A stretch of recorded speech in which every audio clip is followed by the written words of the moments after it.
నమస్తే,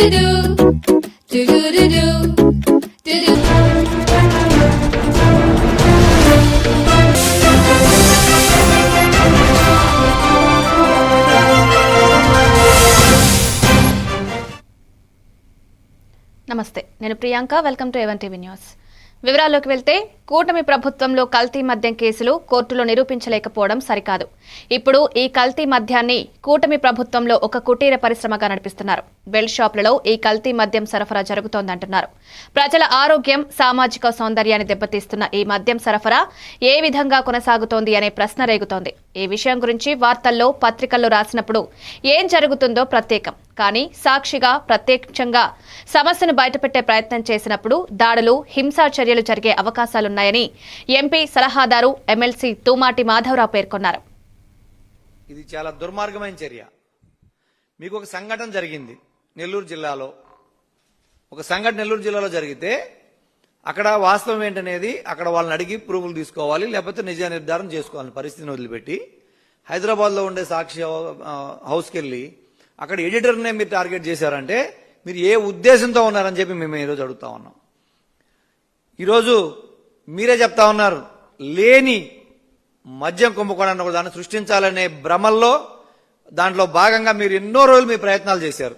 కానీ ఒక్కసారి కూడా ఎక్కడ కూడా కోర్టుల్లో మీరు దాన్ని నిరూపణ చేయలేక ఈరోజు మీరు దాన్ని పక్కన పడేసే పరిస్థితికి వచ్చిన పరిస్థితుల్లో భగవంతుడే చూపించాడు. ఈరోజు మీకు రాష్ట్రంలో మద్యం ఏర్లై పారుతా ఉంది. ఈరోజు కల్తీ మద్యం అనేది వాస్తవం.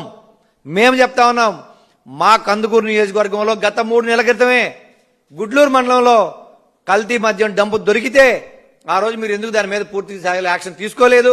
ఇది ఎక్కడి నుంచి వచ్చింది, దీని మూలాలు ఏంటనేది మీరు ఎందుకు ఆ రోజు లోతుగా కానీ వెళ్ళుండుంటే ఈరోజు ఈ పరిస్థితి వచ్చేది కాదు. ఈరోజు రాష్ట్రంలో ఉండే 175 నియోజకవర్గాల్లో కుటీర పరిశ్రమల్లాగా ఈరోజు ఈ మద్యం అన్ని తీసుకొచ్చి దాన్ని అక్కడ ఫిల్లింగ్ చేసి ఈరోజు బెల్ట్ షాపులు పంపుతా ఉన్నారంటే, షాపులకు పంపిస్తే కల్తీ మద్యం దొరికిపోతామని చెప్పి మీరు బెల్ట్ షాపులకు పంపించి ఈరోజు అమ్ముకుంటా ఉంటే ప్రభుత్వానికి ఆదాయం లేదు, ఒక పక్క ప్రజలకు వచ్చి అనారోగ్యంతో ఈరోజు చనిపోయే పరిస్థితి ఈరోజు వచ్చింది. దాన్ని ఎవరైనా సరే మీడియా దృష్టి తీసుకొచ్చినా లేకపోతే బయట ఎవరైనా మాట్లాడినా వాళ్ళ మీద అక్రమ కేసులు పెట్టి జైల్లో వేస్తామని చెప్పి ఒక భయభ్రాంతులను గురి చేయడానికి మీరు ఈరోజు ప్రయత్నం చేస్తా ఉన్నారని చెప్పి మేము చెప్తా ఉన్నాం. ఇంతకంటే నీచమైంది ఇంకొకటి లేదు. ఎక్కడ పోయింది పోలీసు వ్యవస్థ అంతా? పులివెందులో చిన్న ఎలక్షన్ వస్తే 700 మంది పోలీసులు వచ్చారే. ఈరోజు ప్రతి నియోజకవర్గంలో కల్తీ మద్యం ఉంటే అది మీ కంటికి కనపడలేదని అడుగుతా ఉన్నా. ఇది చాలా దుర్మార్గమైన చర్య. మీకు ఒక సంఘటన జరిగింది నెల్లూరు జిల్లాలో. నెల్లూరు జిల్లాలో జరిగితే అక్కడ వాస్తవం ఏంటనేది అక్కడ వాళ్ళని అడిగి ప్రూఫ్లు తీసుకోవాలి, లేకపోతే నిజ నిర్ధారణ చేసుకోవాలని పరిస్థితిని వదిలిపెట్టి హైదరాబాద్లో ఉండే సాక్షి హౌస్కి వెళ్ళి అక్కడ ఎడిటర్నే మీరు టార్గెట్ చేశారంటే మీరు ఏ ఉద్దేశంతో ఉన్నారని చెప్పి మేము ఈరోజు అడుగుతా ఉన్నాం. ఈరోజు మీరే చెప్తా ఉన్నారు, లేని మద్యం కుంభకోణాన్ని దాన్ని సృష్టించాలనే భ్రమల్లో దాంట్లో భాగంగా మీరు ఎన్నో రోజులు మీ ప్రయత్నాలు చేశారు. కానీ ఒక్కసారి కూడా ఎక్కడ కూడా కోర్టుల్లో మీరు దాన్ని నిరూపణ చేయలేక ఈరోజు మీరు దాన్ని పక్కన పడేసే పరిస్థితికి వచ్చిన పరిస్థితుల్లో భగవంతుడే చూపించాడు. ఈరోజు మీకు రాష్ట్రంలో మద్యం ఏర్లై పారుతా ఉంది. ఈరోజు కల్తీ మద్యం అనేది వాస్తవం. మేము చెప్తా ఉన్నాం, విశాఖ రాజధానిని ఓన్లీ చేస్తేనే రాష్ట్రానికి ఆదాయం వస్తుందని మా హయాంలో చెప్పినప్పటి నుంచి చంద్రబాబు విశాఖపై నెగటివ్ ప్రచారం చేస్తున్నారు. పోర్టులు, హార్బర్లు, ఇన్ఫ్రాస్ట్రక్చర్ అభివృద్ధి వంటి కీలక కార్యక్రమాలను జగన్మోహన్ రెడ్డి మా హయాంలో ముందుకు తీసుకువచ్చినా వాటిని నేనే చేశానంటూ ప్రమోట్ చేస్తున్నారని వైఎస్ఆర్సీపీ ప్రధాన కార్యదర్శి గడికోట శ్రీకాంత్ రెడ్డి తెలిపారు. మూలపేటలో నేనే చేశానని మాట్లాడుతున్నాం. మనం ఎక్కడో విన్నా. మీరు దానికి ఆద్యులా చెప్పండి. మూలపేట ఎప్పుడు ఫౌండేషన్ వేశారు? ఎప్పుడు నిధులు కేటాయించబడ్డాయి? మీరు బందర్ పోర్టు గురించి ఎప్పటి నుంచో మాట్లాడుతున్నారు, కానీ రూపాయి కేటాయించలేదు. నాబార్డ్ ఫండ్స్ తోటి అయ్యప్ చేసి బందర్ పోర్ట్ యుద్ధ ప్రతిభను కంప్లీట్ చేయాలా అని చెప్పి బందర్ పోర్ట్ కంప్లీట్ స్టేజ్కి వచ్చింది. రామాయపట్నం దాదాపుగా ఈ నెలలో రేపు నెలలో షిప్స్ కూడా అక్కడ అన్లోడ్ చేయడం స్టార్ట్ అవుతుంది. ఇంత యుద్ధ ప్రతిపాదన ప్రాజెక్ట్స్ని టేకప్ చేసింది జగన్మోహన్ రెడ్డి గారు కాదా? మెడికల్ కాలేజెస్ ఈరోజు ఒక రాజభవనాల్లాగా పేదవాడికి మంచి జరగాల అని చెప్పి 17 మెడికల్ కాలేజీలలో 5 మెడికల్ కాలేజీలు కంప్లీట్ చేసి 12 మిగతా మెడికల్ కాలేజీ వివిధ దశల్లో ఉంటే అసలు మెడికల్ కాలేజీలో లేవని మాట్లాడారు మీరు. ఇదే మీ విజన్? ఏ వ్యక్తి అయినా కూడా కష్టపడతాడు, ఏ వ్యక్తి అయినా చేయాలని తప్పిస్తాడు. మీరు ఆ పబ్లిసిటీ లాగా డావోస్లో చలిలో నడుచుకుంటా పోయినాం, పక్కన హోటల్ నుంచి పక్కకు నడుచుకుంటా పోయేది, దాన్ని ఒక ఫోటో తీసి పబ్లిసిటీ. డావోస్లో అగ్రిమెంట్ లక్షల కోట్లు అన్నారు, ఎన్ని ఒక్క పర్సెంట్ చూపించండి గ్రౌండ్లో పడినేటి. నువ్వేదో చేసుకొని అంతా నాదే అన్నటువంటిది కాదు.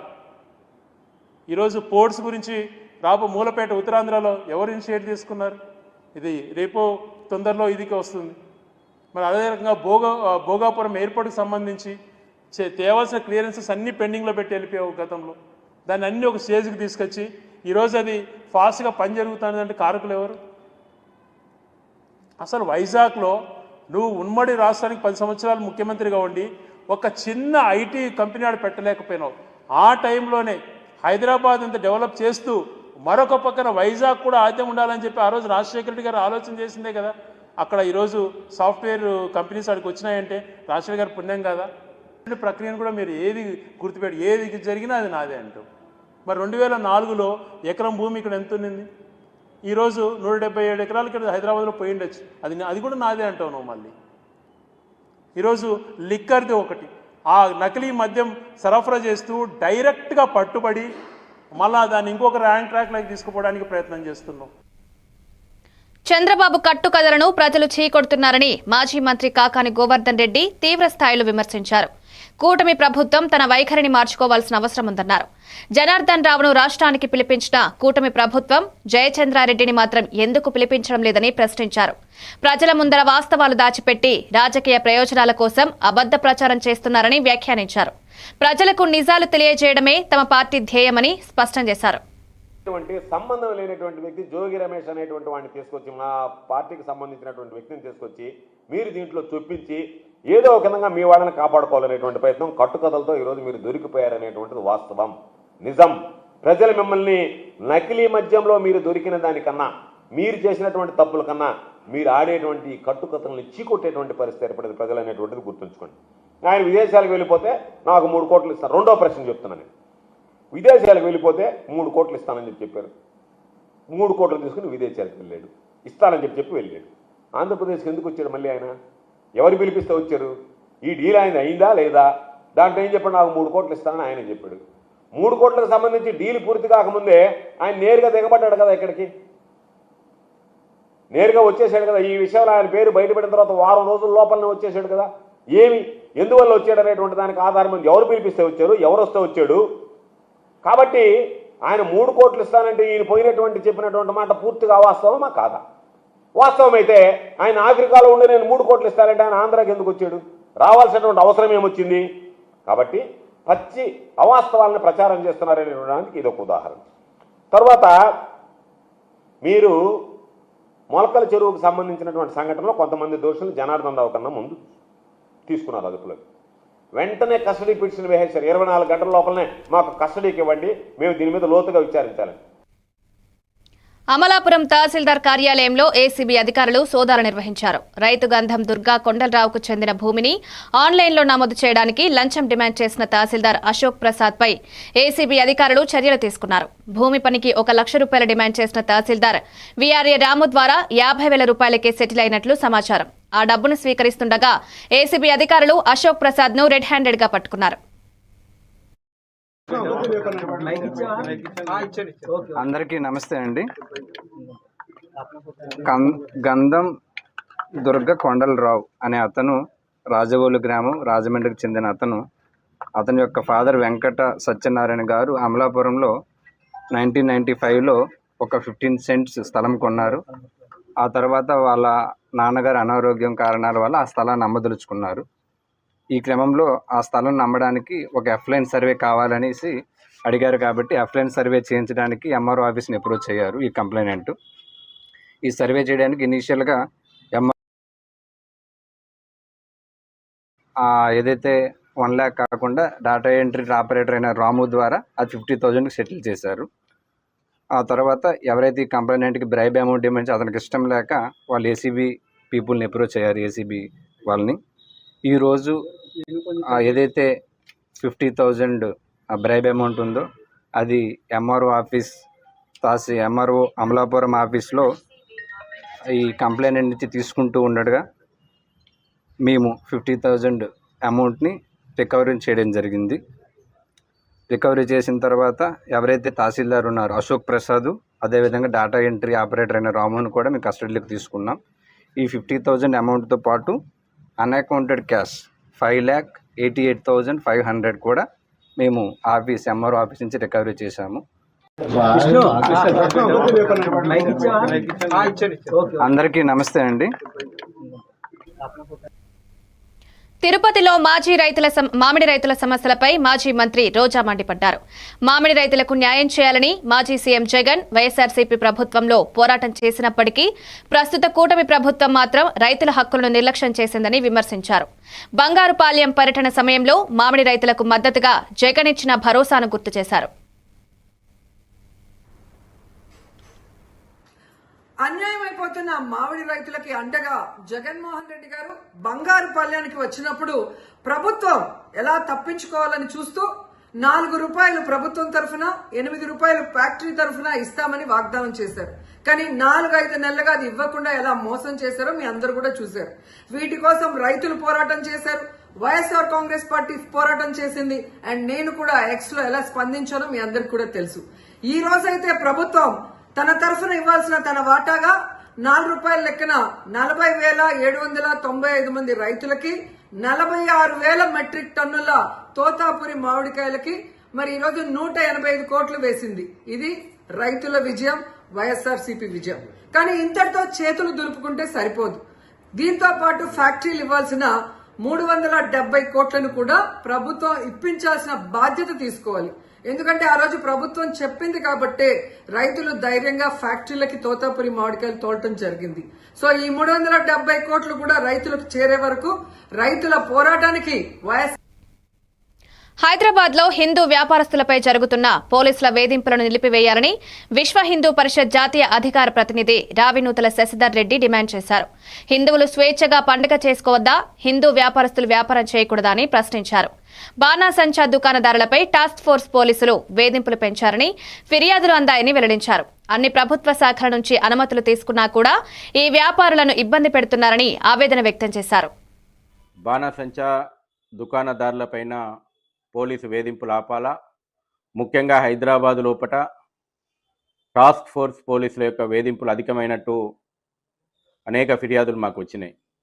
నేను అడుగుతున్న ఈరోజు తెలంగాణ రాష్ట్ర ప్రభుత్వాన్ని, హిందువులు స్వేచ్ఛగా పండుగ చేసుకోవద్దా, హిందూ వ్యాపారులు బతకొద్దా, ఒక రకమైనటువంటి అప్రకటిత నిషేధం దీపావళి మీద పెట్టినరా, హిందూ చిరు వ్యాపారుల మీద ఈ వేధింపులు ఎందుకు? అన్ని ప్రభుత్వ శాఖల నుంచి అనుమతులు వచ్చిన తర్వాత కూడా ఇంకొక 5 రోజులైతే పండుగ లేదు, ఇంకా పోలీసు శాఖ హిందూ చిరు వ్యాపారులు బాణసంచా వ్యాపారులకు ఎందుకు అనుమతులు ఇస్తలేదు? ఇతరుల పండుగలకు బలాదూరుగా భాగ్యనగరాన్ని వదిలిపెట్టేటువంటి మీరు అనుమతులు తీసుకొని వ్యాపారం చేయాలనుకున్నటువంటి హిందూ వ్యాపారులపైన ఈ వేధింపులు ఎందుకు? వెంటనే హిందూ బాణసంచా దుకాణదారులు ఎవరైతే ఉన్నారో వారికి అనుమతులు మంజూరు చేయాలా. ఇతర వ్యాపారులు, చిరు వ్యాపారులు, వీధి వ్యాపారులు పండుగల పూట పండుగ సామాన్ అమ్ముకునేటువంటి చిరు వ్యాపారుల మీద ఏ ప్రభుత్వ విభాగం యొక్క పెత్తనాన్ని కానీ వేధింపులను కానీ సహించమని చెప్తా ఉన్నాం. వాళ్ళ కుటుంబాల్లో కూడా పండుగ వాతావరణం నిలవాలి. కాబట్టి ప్రభుత్వానికి, పోలీసులకు, అన్ని ప్రభుత్వ విభాగాలకు హిందూ పండుగల పూట ఈ వేధింపులు చేయొద్దని చెప్పి కోరుతా ఉన్నాం. వెంటనే బాణాసంచా దుకాణదారులకు అనుమతులు పోలీస్ శాఖ తొక్కిపెట్టినటువంటి అనుమతులను వెంటనే మంజూరు చేయాలా విహెచ్పి డిమాండ్ చేస్తూ ఉంది. యంగ్ హీరో సాయి దుర్గా తేజ్ హీరోగా తెరకెక్కుతున్న పాన్ ఇండియా సినిమా సంబరాల ఏటిగట్టు గ్లింప్స్ లాంచ్ ఈవెంట్ బుధవారం జరిగింది. ఈ చిత్రంలో ఐశ్వర్య లక్ష్మి హీరోయిన్ గా నటిస్తోంది. పీరియాడికల్ కథాంశంతో రోహిత్ కేపీ దర్శకత్వం వహిస్తున్న ఈ చిత్రానికి గ్లింప్స్ విడుదల సందర్భంగా సినీ వర్గాల్లో మంచి ఆసక్తి నెలకొంది. ఈ కార్యక్రమానికి దర్శకులు దేవాకట్ట, వశిష్ఠ ముఖ్య అతిథులుగా హాజరయ్యారు.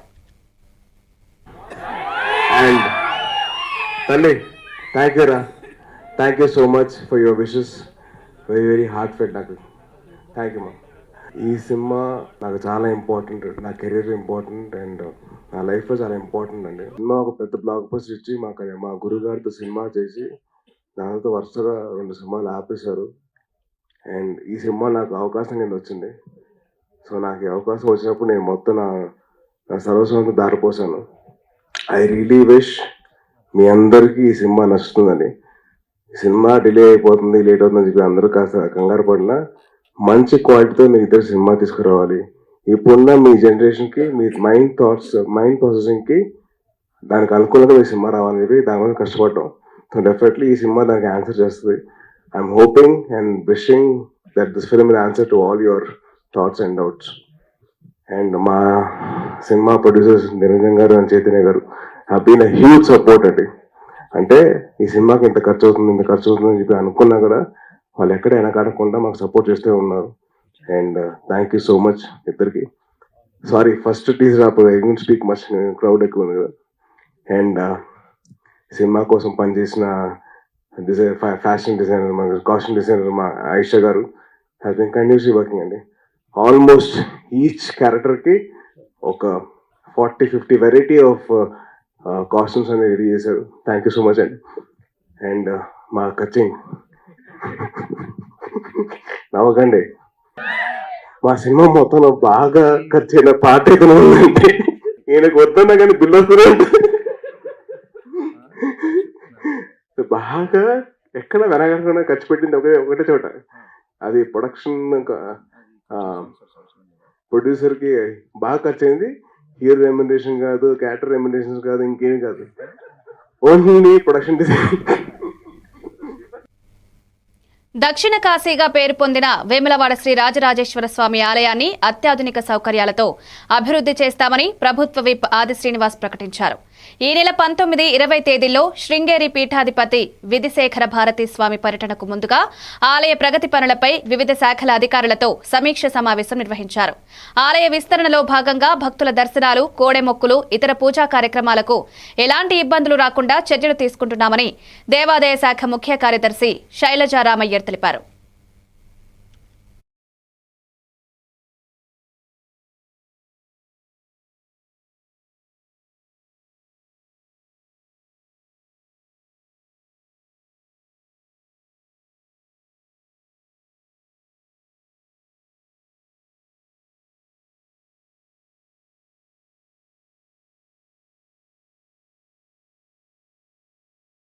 శృంగేరి పీఠాధిపతి శ్రీ శ్రీ విధిశేఖర భారతి గారు 19వ తేదీ 20వ తేదీలో వస్తున్న సందర్భంలో ఏర్పాట్లను కూడా పర్యవేక్షించుకొని ఆలయ పరిసరాల్లో జరుగుతున్న అభివృద్ధిని స్వయం పరిశీలన జరిపి గౌరవ ముఖ్యమంత్రి శ్రీ రేవంత్ రెడ్డి గారు ఇచ్చినటువంటి ఆలోచనకు అనుగుణంగా ముందుకు పోతున్న సందర్భంలో స్వామివారి సన్నిధిలో రావి చెట్టు ముందర తూర్పు భాగంలో కూడా ఎల్ఈడి స్క్రీన్ ఏర్పాటు చేసి తెరపైన స్వామివారి దర్శన భాగ్యాన్ని కల్పించాలని చెప్పిన ఒక ఆలోచన తీసుకోవడంతో పాటు రథాన్ని కూడా ఇక్కడ నెలకొల్పుకొని వచ్చేటువంటి భక్తులకు స్వయంగా దర్శన భాగ్యం కల్పించాలని చెప్పి ఒక ఆలోచన కూడా తీసుకొని ముందుకు పోతున్న తరుణంలో 76 కోట్లతో మొదటి దశలో ఆలయాన్ని విస్తరించే కార్యక్రమం చేస్తా ఉన్నాం. మనం వేములవాడ దేవాలయ పునర్నిర్మాణ కార్యక్రమాన్ని ఆల్రెడీ మొదలుపెట్టాము. టెండర్ కూడా అయిపోయి కాంట్రాక్టర్ కూడా ఎంపిక చేసుకున్నాము. ముఖ్యంగా తూర్పు వైపు ఆల్రెడీ డెమోలిషన్ వర్క్స్ కూడా టేకప్ చేయడం జరిగింది. ఇక్కడ కూడా భక్తులకి ఇబ్బంది కాకుండా దర్శనం ఇప్పించాలి అని ఒక కోరికతో ప్రభుత్వం ఉన్నారు కాబట్టి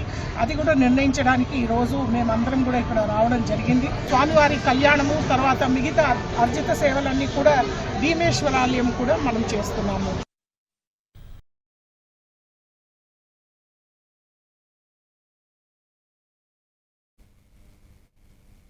సీఎం రేవంత్ రెడ్డి మంత్రులు ఉత్తమ్ కుమార్ రెడ్డి, పొంగులేటి శ్రీనివాస్ రెడ్డిలపై మంత్రి కొండా సురాఖ కుమార్తె కొండా సుస్మిత తీవ్ర విమర్శలు చేశారు. సీఎం, కాంగ్రెస్ మంత్రుల మధ్య అంతర్గత విభేదాలు పుట్టపుటలాడుతున్నాయని ఆరోపించారు. రేవంత్ రెడ్డి, ఉత్తమ్ కుమార్ రెడ్డి, పొంగులేటి, వేం నరేందర్ రెడ్డి, రోహిన్ రెడ్డిలు కలిసి తమ కుటుంబంపై కుట్ర చేస్తున్నారని సుస్మిత పేర్కొన్నారు. తమ తండ్రిని అరెస్ట్ చేసి తల్లిని మంత్రి పదవి నుండి తొలగించాలనే ప్రయత్నాలు జరుగుతున్నాయన్నారు. బీసీలపై ఈ ప్రభుత్వంలో రెడ్డిల ఆధిపత్యం చూపుతున్నారని ఆరోపించారు. దీంట్లో రేవంత్ రెడ్డి హస్తం ఉన్నది, నరేందర్ రెడ్డి హస్తం ఉన్నది. వాళ్ళు ముగ్గురు బాధ్యులు అవుతారు. వాళ్ళు ముగ్గురు బాధ్యులు. మురళి గారు ఏమన్నా మాట్లాడతారండి? మినిస్టర్ గారే కదా ముఖ్యమంత్రికి గానీ మిగతా మంత్రులకు ఏమైనా ఫోన్ చేసే ప్రయత్నం చేయాలి. ఉత్తమ్ కుమార్ రెడ్డికి ఫోన్ చేశారు సార్. ఉత్తమ్ కుమార్ రెడ్డికి ఫోన్ చేస్తే మాకేమని ఇచ్చారు, ఉత్తమ్ కుమార్ రెడ్డి ఇచ్చారు కంప్లైంట్ అని చెప్పారు. ఉత్తమ్ కుమార్ రెడ్డి కంప్లైంట్ ఇచ్చారు. ఎవరని ఒక 2 minutes రగన్నతో మాట్లాడాను. రగన్న, ఉత్తమ్ కుమార్ రెడ్డి రెడ్డి ఇచ్చిండు కంప్లైంట్, ఏమని ఎక్స్ట్రాక్షన్ చేసిండు, పుస్తలు పెట్టి ఎక్స్ట్రాక్షన్ చేసిండు అని కంప్లైంట్ ఇచ్చిండు అని చెప్పిండు రాగన్న. ఓకే, సో మేము ఉత్తమ్ కుమార్ రెడ్డికి ఫోన్ చేసినాం. ఉత్తమ్ కుమార్ రెడ్డి అంకుల్ ఒకటే మాట చెప్పిండు, నేను ఎటువంటి కంప్లైంట్ ఇయ్యలేదు అని చెప్పిండు. మీరు ఇక్కడ నుంచి ఉత్తమ్ కుమార్ రెడ్డి అంకుల్ వాళ్ళ ఇంటికి పోండి, పోయి అడగండి ఆయనని. ఇప్పుడు డక్కన్ సిమెంట్స్ కి సంబంధించిన డెక్కన్ సిమెంట్స్ కి సంబంధించి రోహిన్ రెడ్డి కూడా మీటింగ్ ఎగ్జాక్ట్లీ డెక్కన్ సిమెంట్స్ అనే సంస్థలో ఇప్పుడు నేను చెప్తా అండి, ఇప్పుడు మీరు అడిగినగా exactly the correct point I tell you. ఇది సిఎంఓ నుంచి వచ్చిన, ఇది సిఎంఓ, మీరు please come here.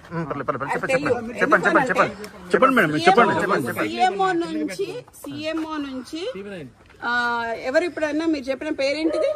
Rohin Reddy. ఆయన ఎవరు? సీఎం కి దగ్గర, ముఖ్యమంత్రి దగ్గరగా ఉంటాడు. అదేనా పక్కన ఉంటాడా? ఆయన వచ్చి సుమంత్ ని ఏంటిది మ్యాటర్ అని అడిగిండు డెక్కన్ సిమెంట్స్ గురించి. అడిగితే రోహిన్ రెడ్డి ఆఫీస్ లో సుమంత్ ను రోహిన్ రెడ్డి కలిసి కూర్చొని మాట్లాడి డెక్కన్ సిమెంట్స్ వాళ్ళతో మాట్లాడిండ్రు, దాన్ని బెదిరి. తెలంగాణ బంద్ కి బీజేపీ మద్దతు తెలిపిందని స్థానిక నేత కృష్ణయ్య తెలిపారు. ఈ వ్యవహారంపై స్పందిస్తూ మంత్రి కేటీఆర్ విమర్శలతో ముందుకు వచ్చారు. బీసీ రిజర్వేషన్ విషయంలో నిజమైన ఇచ్ఛాశక్తి కలిగితే బీజేపీ పార్టీ పార్లమెంట్లో ఆ బిల్లును పైనే ప్రవేశపెడితే ఈ గొడవ తాలూకు ప్రశ్నలు ఉండేవి కాదన్నారు. మీరు బీజేపీ మద్దతు పలికిందని కృష్ణయ్య గారు నాకు చెప్పింది. బీజేపీ మద్దతు పలికితే బీజేపీ కింద పార్లమెంట్లో బిల్లు పెడితే ఎవరు ఆపుతారని నాకు అర్థం కాదు. మేము ఓటేయమా, కాంగ్రెస్ ఓటు ఓటేయడా, ఎవడాపుతాడు? మద్దతు వాళ్ళు కూడా అంటే ఇక్కడ కాదు కదా. ఒకసారి మోడీ గారి దగ్గర తీసుకుపోమని బీజేపీ వాళ్ళకి చెప్పు, మేము కూడా వస్తాం. మోడీ గారి దగ్గర అపాయింట్మెంట్ ఇప్పింది, మేమందరం వస్తాం. మోడీ గారు ఒక్కసారి అనుకుంటే దెబ్బకే అయిపోతుంది. తెల్లారి బిల్లు పెట్టచ్చు, స్పెషల్ సెషన్ పెట్టచ్చు, బిల్లు పెట్టచ్చు, ఒడిసేపోతుంది. అంటే నేను అనేది ఏంటంటే ఇక్కడిక్కడ కొట్లాడుకున్నాడు, ఇక్కడ యుద్ధాలు చేసుడు, ఒకళ్ళ మీద ఒకళ్ళు మాటలు చేసుడు, పొన్నం ప్రభాకర్ మమ్మల్ని తిట్టుడు, మేము ఆయన తిట్టుడు, పొన్నం ప్రభాకర్ మళ్ళీ అడ్లూరు లక్ష్మణ్ తిట్టుడు, మధ్యలో ఇవన్నీ ఎందుకు ఊకే? అల్టిమేట్గా ఏంటంటే రాహుల్ గాంధీ గారు, మోడీ గారు వాళ్ళిద్దరికిన కరెక్ట్గా ఉంటే, వాళ్ళిద్దరికిన కరెక్ట్గా అనుకుంటే ఒక్కటే ఛాయ్ కప్పు ఛాయ్ తాగే లోపల ఒడిచిపోతుంది పని. దీనికి మనం చేయాల్సింది కార్యక్షేత్రం ఇక్కడ కాదు. ఇక్కడ సరే, ఇక్కడ బంద్ మీరు ప్రకటించారు, దానికి మా నైతిక మద్దతు ఇస్తాం, తప్పకుండా మీతో నిలబడతాం. కానీ అసలు కార్యక్షేత్రం ఢిల్లీ. మాగంటి కుటుంబ సభ్యుల సమస్యలు, రాజకీయ వారసత్వం నేపథ్యంలో బీఆర్ఎస్ వర్కింగ్ ప్రెసిడెంట్ కేటీఆర్ ఇటీవల ప్రకటన చేశారు. ఆయన మాట్లాడుతూ ఒక కుటుంబ సభ్యుడు దూరమైతే పార్టీ ఎలా నిలబడుతుందో చూసేందుకు ఈ ఎన్నికలు నిదర్శనమన్నారు. అదనంగా మాగంటి సునీత గోపీనాథ్ ని వ్యక్తిగతంగా కాకుండా పార్టీగా చూస్తూ ఎన్నికలను ఎదుర్కోబోతున్నామని స్పష్టంగా తెలిపారు. దోకా తిన్న మా మైనారిటీ అన్నదమ్ములు ఎవరైతే ఇవాళ మా ఎమ్మెల్యే లేడు, మాకు ఎమ్మెల్సీ లేడు, మాకు ఒక మంత్రి లేడు ఈ ప్రభుత్వంలో, మా గొంతు లేదు ఈ ప్రభుత్వంలో అని బాధపడుతున్నారో వారు తయారుగున్నారు. దోకా ఇచ్చిన కాంగ్రెస్ కు మోకా మీద దెబ్బ కొట్టడానికి వారు రెడీగా ఉన్నారు. అట్లాగే ముమ్మాటికి ప్రతి వర్గం ఇవాళ పేదలు, బలహీన వర్గాలు 42% రిజర్వేషన్ అని చెప్పి గొంతు కోసినందుకు, చెల్లని జీవో ఇచ్చి మోసం చేసే ప్రయత్నం చేసినందుకు బీసీలు కుతకుత ఉడుకుతున్నారు. వాళ్ళు కూడా బుద్ధి చెప్పడానికి రెడీగా ఉన్నారు. ఎల్లుండి బంధుకాలు కూడా పిలిపించారని తెలుస్తా ఉన్నది. కాబట్టి ఇవాళ ప్రతి వర్గం, వీళ్ళు వాళ్ళని కాదు, దళిత బంధు అని మోసం చేసి అభయ హస్తం అని చెప్పి 10 లక్షలు కాదు 12 లక్షలు ఇస్తామని చెప్పి మోసం చేసినందుకు దళితులు కుతకుత ఉడుకుతా ఉన్నారు. ఈ రకంగా అన్ని వర్గాల నుంచి మద్దతు వెల్లువెత్తుతున్నది. మా అభ్యర్థి సునీత గోపీనాథ్ గారు మంచి మెజారిటీతో తప్పకుండా గెలుస్తారన్న విశ్వాసం మాకుంది. ఇది కేసీఆర్ గారు తిరిగి పునరాగమనానికి, తెలంగాణలో మళ్ళీ ఒకసారి ప్రభుత్వంలో రావడానికి, కేసీఆర్ గారు తిరిగి ముఖ్యమంత్రిగా పదవిని అధిష్ఠించడానికి ఇది మొదటి మెట్టు కాబోతున్నది. గులాబీ దండు జైత్రయాత్ర జూబ్లీ హిల్స్ నుంచే తిరిగి ప్రారంభం కాబోతున్నది అని మేము బలంగా నమ్ముతున్నాం. తప్పకుండా ప్రజల దీవెనలు మా అభ్యర్థి సునీత గారికి ఉండాలని చెప్పి, పార్టీ సమిష్టిగా వారి గెలుపు కోసం పనిచేస్తుందని చెప్పి కూడా, అట్లాగే మీడియా మిత్రులకు కూడా దయచేసి మీ ఆశీర్వాదం కూడా మా అభ్యర్థికి ఉండాలని చెప్పి కూడా అభ్యర్థిస్తూ, మరి వారి గెలుపు కోసం శ్రమిస్తున్న ప్రతి ఒక్కరికి కూడా పేరు పేరున ధన్యవాదాలు తెలియజేస్తూ, జూబ్లీ హిల్స్ నవంబర్ 11 నాడు కారు గుర్తు మీద ఓటు వేసి మాగంటి సునీత గోపీనాథ్ గారిని దోకా తిన్న మా మైనారిటీ అన్నదమ్ములు ఎవరైతే ఇవాళ అభివృద్ధి కార్యక్రమాలపై మంత్రి నారా లోకేష్ వెల్లడించిన తాజా వివరాల ప్రకారం 2047 నాటికి ఆంధ్రప్రదేశ్ను $2.4 ట్రిలియన్ ఆర్థిక శక్తిగా తీర్చిదిద్దడమే ప్రభుత్వ లక్ష్యమని, అన్ని ప్రాంతాలను సమగ్రంగా అభివృద్ధి చేసేందుకు ప్రత్యేక ప్రణాళికలు సిద్ధం చేస్తున్నట్లు చెప్పారు. క్లస్టర్ బేస్ అప్రోచ్ ద్వారా రాష్ట్ర కూటమి ప్రభుత్వం ముందుకెళ్తోంది. ఈ విధానంలో ప్రాంతీయ పరిశ్రమలు, మౌలిక సదుపాయాలు, విద్య, ఆర్థిక కార్యకలాపాలను సమన్వయంగా అభివృద్ధి చేయడం ముఖ్యంగా దృష్టిలో పెట్టారు.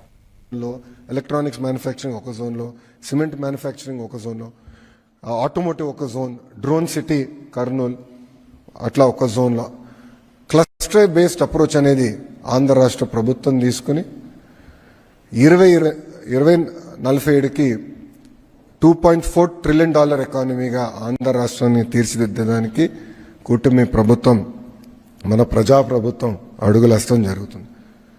ఇంకా విశాఖపట్నానికి వచ్చేగల మా లక్ష్యం ఒకటే, గ్రేటర్ విశాఖపట్నం ఎకనామిక్ కారిడార్ని $1 ట్రిలియన్ ఎకానమీ చేయాలి. 1 ట్రిలియన్, 2.4 ట్రిలియన్లో 1 ట్రిలియన్ అక్కడ ఎకనామిక్ యాక్టివిటీ చేయాలని, హైదరాబాద్కి 30 సంవత్సరాలు ఏదైతే పట్టిందో అది 10 సంవత్సరాలు విశాఖపట్నం చేసి చూపించే లక్ష్యంతో ప్రజాప్రభుత్వం పనిచేస్తుంది. దానికోసం విశాఖపట్నం ఎకనామిక్ కారిడార్ అని నామకరణం చేసి దానికి ప్రత్యేకంగా అధికారులను కూడా నియమించి ఇంటిగ్రేటెడ్ ప్లానింగ్ అంటే ఎయిర్పోర్ట్స్ కానివ్వండి, రైల్వేస్ కానివ్వండి, రోడ్స్, ఎడ్యుకేషన్ కానివ్వండి, కంపెనీలు ఎక్కడ రావాలి, ఎట్లా మొత్తం జోన్ ప్లానింగ్ చేయాలి. ఎట్లయితే గతంలో చంద్రబాబు నాయుడు గారిని హైదరాబాద్ని ఎట్లయితే ప్లాన్ చేశారో ఆ అప్రోచ్ తీసుకుని best in class, world class planning చేయాలి. ఒక పక్కన విశాఖపట్నంలో, అమరావతి ఈ రీజన్ రెండోది, మూడోది రాయలసీమ ఎకనామిక్ కారిడార్ లో ఎలక్ట్రానిక్స్ మ్యానుఫ్యాక్చరింగ్ ఒక జోన్లో, సిమెంట్ మ్యానుఫ్యాక్చరింగ్ ఒక జోన్లో, ఆటోమోటివ్ ఒక జోన్, డ్రోన్ సిటీ కర్నూలు అట్లా ఒక జోన్లో క్లస్టర్ బేస్డ్ అప్రోచ్ అనేది. మావోయిస్టు పార్టీ అగ్రనేత మల్లోజుల వేణుగోపాల్ అలియాస్ అభయ్ మహారాష్ట్ర సీఎం దేవేంద్ర ఫడ్నవీస్ సమక్షంలో లొంగిపోయారు. 60 మంది ఉద్యమ సహచరులతో కలిసి గడ్చిరోలి పోలీసుల ఎదుట వారికి సంబంధించిన ఆయుధాలను సున్నితంగా అప్పగించారు.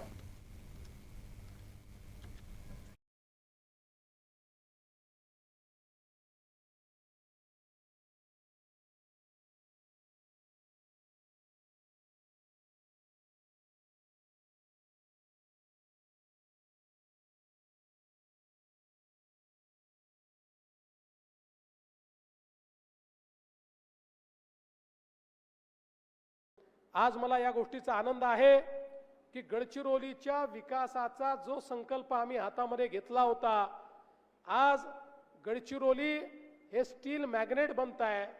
आज गडचिरोली आणि चंद्रपूर या सगळ्या भागामध्ये जवळपास 3 लाख कोटी रुपयाची इन्व्हेस्टमेंट आलेली आहे.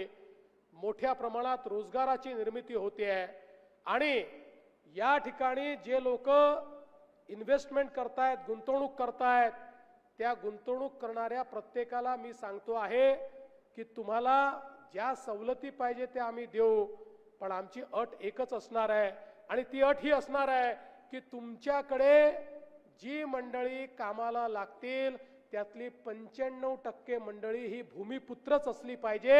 स्थानिकांनाच या ठिकाणच्या रोजगार मिळाला पाहिजे. आमचा संकल्प आहे पुढच्या 5 ते 7 वर्षामध्ये गडचिरोली आणि लगतच्या चंद्रपूरच्या भागामध्ये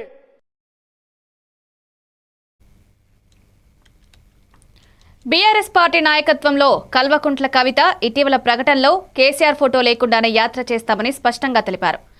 ఒక పార్టీకి అధ్యక్షుడిగా ఉన్న కేసీఆర్ ఫోటోని వాడుకోవడం నైతికంగా సరికాదు అని, ఈ వ్యాఖ్యలతో పార్టీ లోపల విధానాలపై ప్రత్యేక దృష్టి సారించబడింది. వారి యాత్ర ప్రజలకు నిజాయితీగా చేరడానికి వ్యక్తిగత అభిమానాన్ని వదిలి రాజకీయ విలువలను ప్రాధాన్యత ఇవ్వడం ముఖ్యమని, స్థానిక ఎన్నికల నేపథ్యంలో నాయకులు వ్యక్తిగత ప్రతిష్ట కంటే పార్టీ భావనల పట్ల కట్టుబాటును ప్రదర్శించడం గమనార్హమన్నారు.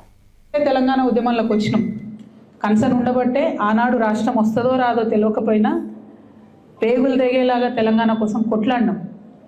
అనేక కార్యక్రమాలు తీసుకున్నాం, 1 కాదు 2 కాదు. ఆ కన్సర్న్ ఉంది కాబట్టే ఒక మాట చెప్పిన నేను, భౌగోళిక తెలంగాణ మనం సాధించుకున్నాం, సామాజిక తెలంగాణ సాధించుకోలేదు అని.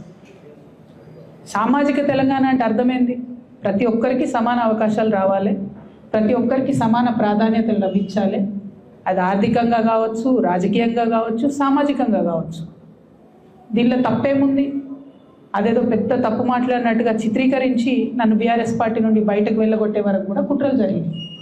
ఆనాడు నేను బీఆర్ఎస్ పార్టీలో ఉన్నప్పుడు ఏదైతే అన్నానో నేను ఇవాళ కూడా అదే అంటున్నాను.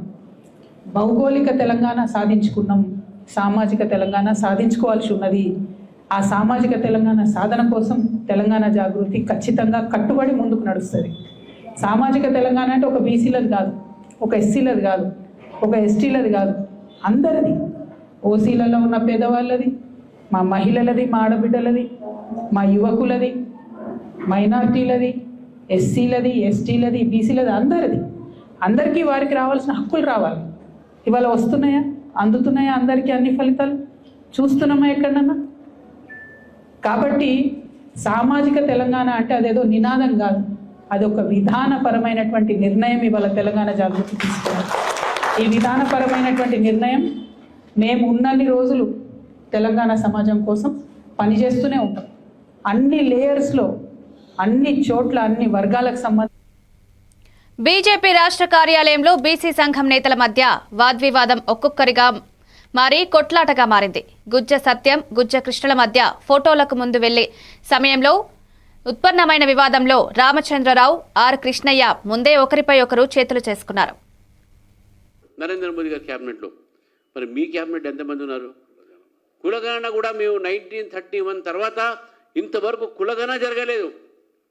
అదే కులగణన ఈరోజు నరేంద్ర మోదీ గారు వచ్చేటటువంటి కులగణన బ్రిటిష్ సామ్రాజ్యం ఏదైతే ఆపిందో దాన్ని మళ్ళీ మొదలుపెట్టి అసలైనటువంటి ఒక బీసీల కులగణన జరుగుతున్నది. అంటే నరేంద్ర మోదీ గారి యొక్క ప్రయత్నంతో ఈ కులగణన జరుగుతున్నది. దీన్ని ఈరోజు మనం స్వాగతించకపోగా రాజకీయాలు చేస్తున్నారు. కాబట్టి బీసీలకు అన్యాయం చేస్తున్నారు. కాబట్టి ఈ కాంగ్రెస్ ప్రభుత్వం కానీ కాంగ్రెస్ పార్టీ కానీ వారి యొక్క వ్యతిరేకంగా ఈ యొక్క మమ్మల్ని అడిగారు ఆ రోజు, మీరు ఇంప్లీడ్ కావాలని. ఆర్ కృష్ణ ఆ బీసీ రిజర్వేషన్లో ఇంప్లీడ్ అయ్యారు. వారితో పాటు అనేకమైన కుల సంఘాలు ఇంప్లీడ్ అయినాయి. ఆ పిటిషన్స్ అన్నీ కూడా అలో అయినాయి. అది మనం గుర్తించాల్సిన అవసరం ఉన్నది. కాబట్టి ఈ జేఏసీ తీసుకున్నటువంటి ఒక నిర్ణయం ఉందో భారతీయ జనతా పార్టీ పూర్తిగా దాన్ని సపోర్ట్ చేస్తూ ఉంది. నేను మా కార్యకర్తల్ని, మా నేతలు కూడా అడుగుతున్నాను, చెప్తాను, మీ అందరూ కూడా రేపు జరగబోయేటువంటి బంద్కు సపోర్ట్ చేయండి. తాజాగా ఎమ్మెల్యే యార్లగడ్డ వెంకట్రావు మీడియా సమావేశంలో వైసీపీ కోడిగుడ్డు తెస్తే టీడీపీ గూగుల్ను తీసుకొచ్చినట్లు క్రమంగా ఆరోపించారు. ఆయన మాట్లాడుతూ పార్టీ వ్యూహాలు, ప్రభుత్వం తీసుకుంటున్న నిర్ణయాలపై వేరే వర్గాలపై విమర్శలు చేశారు. సమావేశం ఎన్టీఆర్ భవన్ అమరావతి నుండి ప్రత్యక్ష ప్రసారం చేయబడింది. హైయెస్ట్ పర్ క్యాపిటల్ ఇన్కమ్ ఉన్న కౌంటీ అది. ఆ కౌంటీలో డేటా సెంటర్లు, చాలా కంపెనీలు డేటా సెంటర్ ఉన్న పరిస్థితి. కానీ మీరు అది అర్థం కాక మాట్లాడుతున్నారేమోనని నేను భావిస్తున్నా. ఇది లో కాస్ట్ ప్లేస్లో పెట్టే విండ్ పవర్ లాంటి ప్రాజెక్ట్ కాదు. ఇది రిచ్ కౌంటీల్లో కూడా ఉందనే విషయాన్ని మీకు తెలియజేద్దామనే ఉద్దేశంతో ఈ విషయం చెప్పడం జరిగింది. అలాగే జాబ్ మల్టీపిల్లర్స్ అనేది టెక్ ప్లస్ ఎంప్లాయ్మెంట్ భూమి వస్తే ప్రత్యక్షంగా కానీ పరోక్షంగా కానీ 1.5 లక్షల నుంచి 1.9 లక్షల ఉద్యోగోపాధి అవకాశాలు సృష్టించే అవకాశం ఉంది. నిర్మాణ దశలో వేలాది ఇంజనీర్లు, టెక్నీషియన్లు, కాంట్రాక్టర్లు పనిచేసే పరిస్థితి. ఆపరేషన్ దశలో వందల సంఖ్యలో పర్మనెంట్ జాబ్స్ వచ్చే పరిస్థితి. అలాగే దాని చుట్టూ ఉన్న supply chain, transport, food, housing, services రంగాల్లో మల్టీప్లేయర్ ఎఫెక్ట్గా ఉంటుంది. ఉదాహరణకి మీకు ఒక ఎగ్జాంపుల్ చెప్తా. అమెజాన్ వెబ్ సర్వీసెస్ AWS హైదరాబాద్లో డేటా సెంటర్ ఉంది. దాని ద్వారా ఆ ప్రాజెక్ట్ మీద AWS పెట్టిన పెట్టుబడి కేవలం 4.4 బిలియన్లు మాత్రమే. అయినా 48,000 మందికి ఉద్యోగోపాధి అవకాశాలు కల్పిస్తున్న పరిస్థితి. అలాగే AWS మహారాష్ట్రను తీసుకుంటే ఆ డేటా సెంటర్ కూడా 8.3 బిలియన్లతో పెట్టుబడి పెడితే 81,300 ఉద్యోగాలు వచ్చిన పరిస్థితి. నంద్యాలలో రేపు జరిగే ప్రధాని నరేంద్ర మోదీ సభకు కౌంటౌన్ ప్రారంభమైంది. సభ ఏర్పాట్లపై స్పీడ్ పెంచిన మంత్రుల బృందం సహచర మంత్రులతో కలిసి నంద్యాల టీడీపీ కార్యాలయంలో సమీక్ష నిర్వహించింది. పార్టీ ఆఫీసుకు వచ్చిన మంత్రుల బృందానికి టీడీపీ శ్రేణులు ఘన స్వాగతం పలికారు. సమీక్షలో మండలాల వారీగా బస్సుల కేటాయింపు, ఫుడ్ సప్లై వంటి ఏర్పాట్లపై చర్చ జరిగిందని తెలిపారు.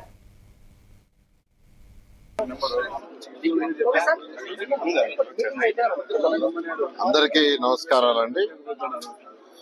గౌరవనీయ ప్రధానమంత్రి గారు రేపు యాక్చువల్గా కర్నూలు రావటం, కర్నూలు ఎయిర్పోర్ట్లో దిగటం, అక్కడి నుంచి శ్రీశైలం పోయి శ్రీశైలంలో భగవంతుడిని ప్రార్థన చేసుకుని మళ్ళా తిరిగి యాక్చువల్గా కర్నూలు రావటం, కర్నూలు ఏర్పాటు చేసిన బహిరంగ సభలో పాల్గొని ప్రజలను ఉద్దేశించి చేయడం జరుగుతుంది.